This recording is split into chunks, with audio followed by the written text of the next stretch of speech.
타고 앞서 건너편 벳세다로 가게 하시고. 아멘. 오늘 말씀의 제목은 주님의 목적입니다.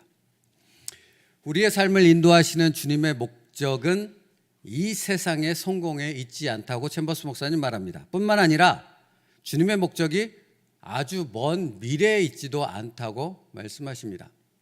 여러분, 이 부분은 굉장히 중요합니다. 이 세상에 성공에 있지도 않고 미래에 잘 될 것이야, 미래에 복 받을 것이야, 미래에 무언가를 얻을 수 있어, 이렇게 말씀하시는 것이 주님의 목적이, 주님의 뜻이 아니라는 것입니다. 주님의 목적은 그럼 무엇입니까? 지금에 있습니다.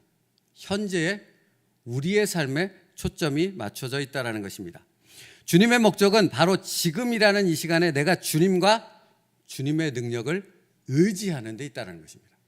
그러니까 현재 우리에게 주어진 삶 속에서 우리가 주님을 바라볼 수 있는가? 여기에 목적이 있다고요. 현재 우리의 삶 속에서 그것이 내가 원하는 상황이든 원하지 않든 내 계획대로 되어지든지 혹은 내 계획대로 되지 않을지라도 그 현재 상황 속에서 주님의 능력을 의지해서 주님을 신뢰할 수 있는가? 이것이 주님의 목적이라고요. 오늘 본문 말씀을 잠깐 그러면 살펴보고 갈게요. 갑자기 휘몰아치는 나의 삶 속에서 그로 인해 요동치는 나의 감정들 속에서도 여전히 주님을 신뢰할 수 있는가, 그 믿음을 잃지 않는가 하는 부분을 주님은 제자들을 통해 우리에게 말씀해 주시고 있다는 것입니다. 여러분 보십시오. 우리는 언제 시험에 듭니까? 언제 주님에 대한 신뢰에 대한 의심이 듭니까? 내 계획대로 진행이 될 때 주님의 신뢰에 대한 의심을 갖습니까? 그렇지 않지 않습니까? 계획대로 안 될 때, 뭔가 내 의지대로 일이 풀어지지 않을 때, 더더군다나 그런 부분들이 강하게 드는 것은 내가 주님께 기도하고 있고 순종하고 있고 말씀대로 살아가고 있음에도 불구하고 내가 원하는 대로 일이 진행되지 않을 때 우리는 의심하게 되고 신뢰에 대한 부분을 다시 생각하게 되어지지 않습니까? 그렇잖아요. 열심히 전도했습니다. 그럼 부흥이 일어나야죠. 열심히 일했습니다. 그러면 거기에 응당한 대가를, 축복을 받아야 되는 것 아닙니까? 그런데 여러분, 우리가 다 신앙생활을 해봐서 알지만 우리가 열심히 기도한다고 항상 그에 따르는 대가가, 그에 따르는 결과가 있습니까? 항상 그런가요? 그렇지 않다라는 것이죠.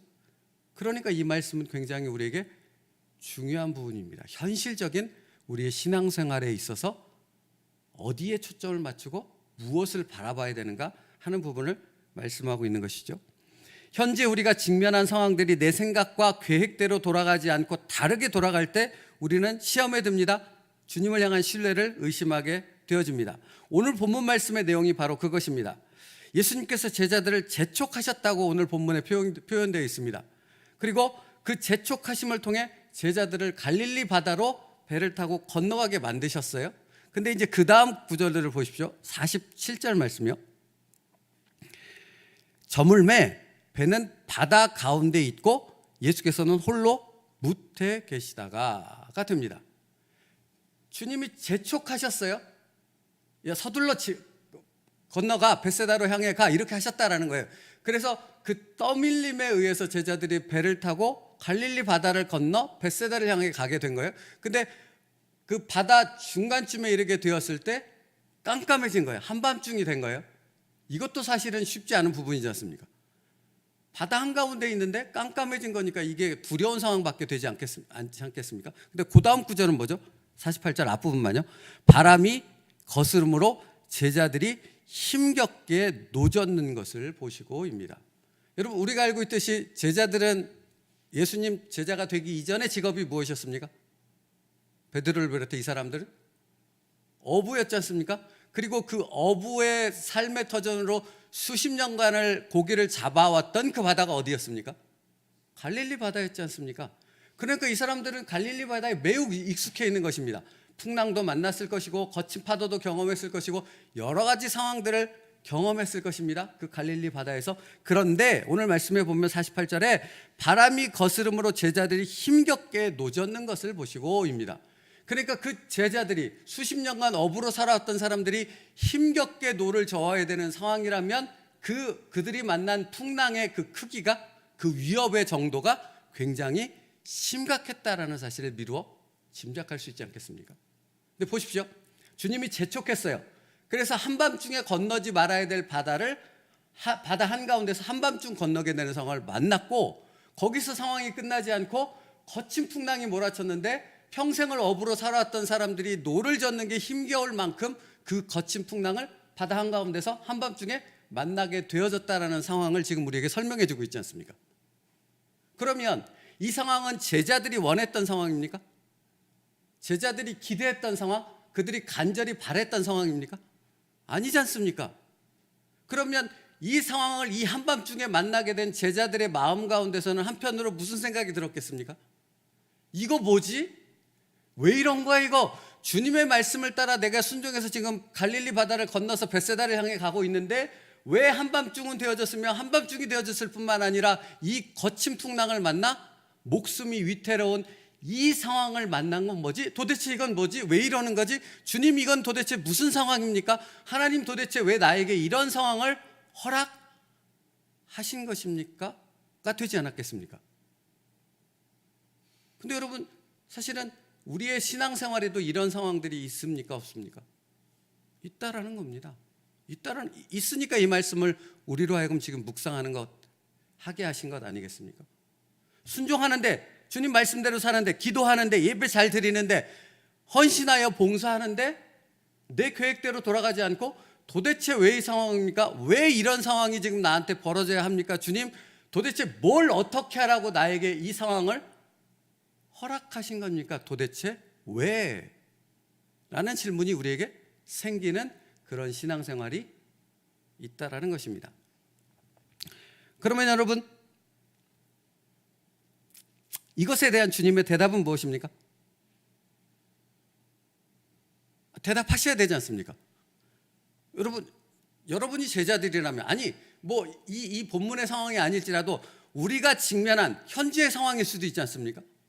내 계획대로 돌아가지 않고 내가 순종하고 기도하고 하나님의 말씀대로 살고 있는데도 내 계획대로 돌아가지 않는 이 현재의 상황 속에서 우리는 주님께 질문을 드릴 수밖에 없지 않습니까? 도대체 왜 주님 나에게 축복하시고 응답하시고 내 계획대로 돌아가지 않고 이 상황을 내게 허락하신 겁니까? 라는 질문을 던졌을 때 우리는 주님 앞에 답을 얻어야 하지 않겠습니까?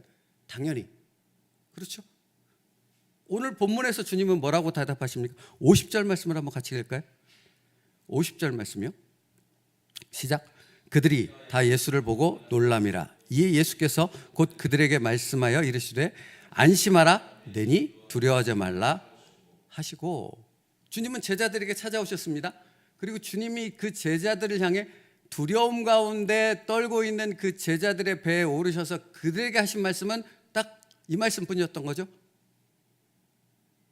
안심하라, 내니 두려워하지 말라.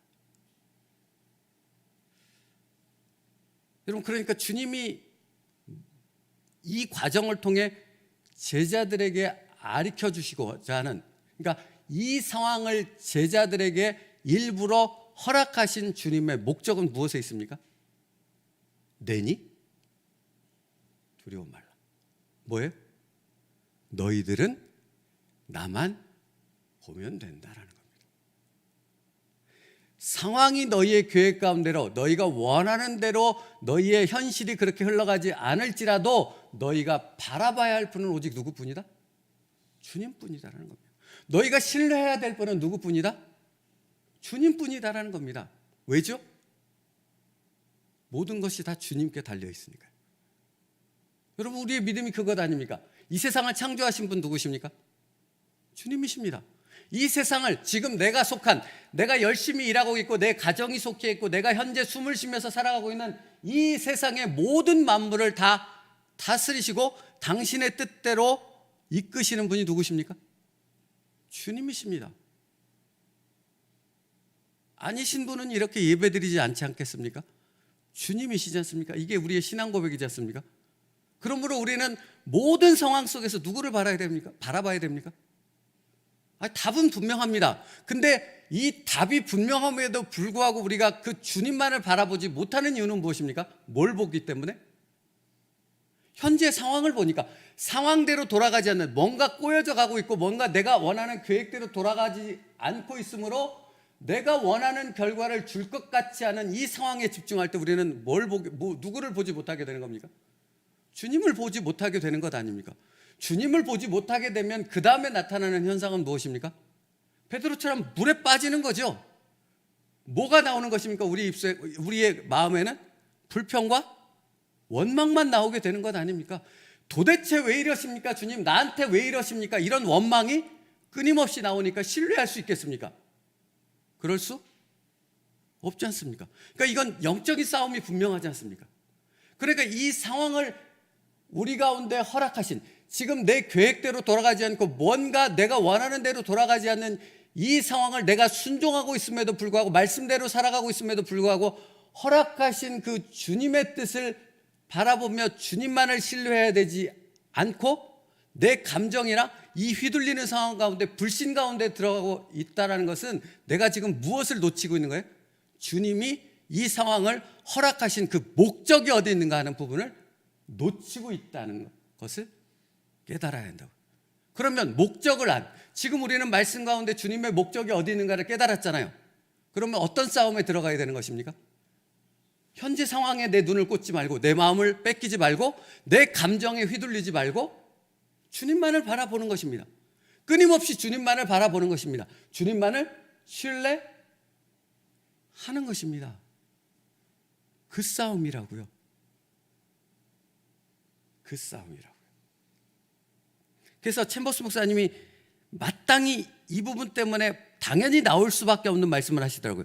우리는 순종한 이후의 일들에 관해서는 상관할 필요가 없습니다. 왜죠? 왜 상관할 필요가 없습니까? 주님이 책임지시니까요. 주님이 책임지시니까요. 이게 우리의 신앙 고백 아닙니까? 우리가 순종한 이후의 일들이 어떻게 될까를 생각하면 그릇되게 됩니다 라고 충고합니다.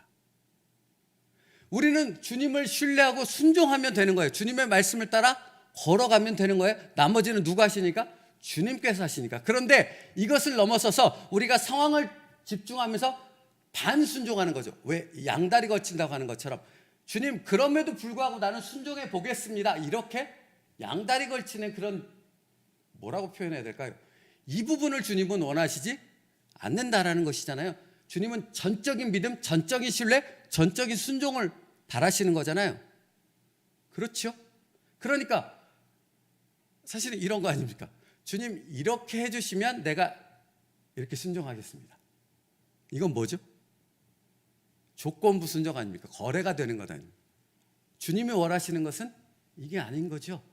이렇게 해주시면이 빠지고 온전히 주님만을 바라보며 순종하는 것 아닙니까? 안심하라, 내니 두려워하지 말라. 여러분 보세요. 50절 그 다음 절 51절이요. 안심하니 내니 두려워하지 말라 하시고 배에 올라 그들에게 가시니 바람이 그치는지라 제자들이 마음에 심히 놀라니입니다. 이 51절의 말씀이 앞에 있지 않아요. 뒤에 있죠. 내니 두려워하지 말라 하신 다음에 주님이 배에 오르시니 그때사 거친 풍랑이 멈추고, 그 거친 풍랑이 멈추는 걸 본 제자들이 그때사 놀라서 깨닫는 것 아닙니까? 이들이 놀란 건 왜입니까? 주님이 들어오시니 이것이 잠잠해졌거든요. 여러분, 우리의 삶도, 우리의 신앙생활도 마찬가지 아닙니까? 뭔가 우리는 뭘 보기를 원해요? 먼저 거친 풍랑이 다 평온해지고 잔잔해진 그 결과를 먼저 보기를 원하셨습니다. 그러면 내가 순종하겠습니다, 이게 되는 건데, 주님은 뭐라고 말씀하시는 거예요? 아니다 얘야, 네가 지금 나만 신뢰해, 나만 바라봐, 지금 순종해. 그러면 그 다음은 내가 너에게 나의 능력을 보여줄게 가 되는 것입니다. 이게 믿음입니다. 이게 우리 삶 가운데 내가 원하지 않는 상황을 허락하시는 주님의 목적이라는 것입니다. 이것을 알 때 아멘이 나올 수 있는 거고, 이것을 알 때 진정한 순종이 나올 수 있는 거예요. 그래서 이렇게 말씀하세요, 침버스 목사님. 하나님의 목적은 주께서 지금 내 삶의 혼돈 위에서 걸으실 수 있음을 내가 볼 수 있게 하는 것입니다. 누가 봐요? 내가 보게 하는 거라고요. 내가 주님을 신뢰하는 믿음 가운데 그 신뢰를 통해 담대히 주님의 말씀을 따라 걸어가는 그 믿음의 삶을 살아가는 나를 볼 수 있게만. 또 마지막에 이렇게 말씀하세요. 우리가 순종이 목적이라는 사실을 깨달을 때 다가오는 각 순간들마다 귀하게 여기게 되는 것입니다. 여러분, 감사는 어디서부터 나옵니까? 감사합니다, 감사합니다. 입버릇처럼 습관처럼 하면 감사가 나옵니까? 아니지 않습니까? 그런 감사는 진정한 감사가 될 수 없지 않습니까? 습관의 감사는. 감사는 어디서 나옵니까? 정말 주님을 신뢰할 때 감사가 나올 수 있는 거예요. 그러니까 어려울 때도 감사가 나올 수 있는 거고, 내 상황대 내가 원하는 대로 안 돌아갈지라도 거기서부터 진정한 감사가 주님 앞에, 모든 것이 은혜입니다, 모든 것이 감사입니다 라고 고백드리는 진정한 삶의 예배가 우리 가운데 주님께 올려드릴 수 있는 것입니다. 주님의 목적이 무엇입니까? 우리를 이렇게 성숙시키는 게 주님의 목적이라는 것입니다. 그러니까 여러분, 우리의 삶에 벌어지는 모든 상황들이 주님의 권한 밖에서 벌어지는 일이 있습니까? 없어요. 성경은 전혀 그런 일은 절대로 일어날 수 없다라고 우리에게 말씀하고 있습니다. 그러면 현재의 상황들 속에서 우리는 날마다 무엇을 묵상해야 됩니까? 주님을 묵상해야 됩니다. 왜 이것을 허락하셨는지요? 나에게 어떤 믿음을, 어떤 모습을, 어떤 순종을 원하시는지요? 그리고 그것에 따르는 주님께서 원하시는 그 목적을 이루어가는 순종의 우리의 삶이 되어졌을 때 우리는 그것을 통해 주님을 더욱 신뢰하게 되는 굳건한 믿음의 사람으로 성숙하게 되어질 줄로 믿습니다. 저 여러분이 그렇게 될 수 있기를 축복합니다. 그렇게 됐을 때 우리는, 여러분, 그러니까 이런 말씀을 묵상할 때마다 늘 귀결되는 저의 끝은 이겁니다. 아, 그렇지요, 주님. 제가 그 믿음 가운데, 그런 성숙 가운데로 나아갈 때, 내가 죽을 때 정말로 내 영혼이 천국에 이를 것을 확신하며 주님 할렐루야를 외치며 내가 주님께 내 영혼을, 모든 것을 맡길 수 있지 않겠습니까?